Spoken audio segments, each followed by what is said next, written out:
Principi, kas tev ir jāievēro, lai sekmīgi nokārtot AM kategorijas eksāmenu. Numur 4. Tātad, tu kā zinādams tieši, ka nākamais video būs par virzienrādītājiem.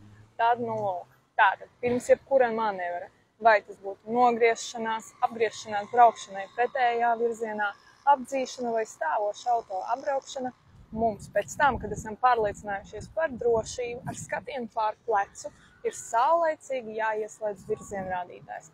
Tas nozīmē, ka mēs virzienrādītāju slēdzam pirms manevra, nevis manevra laikā.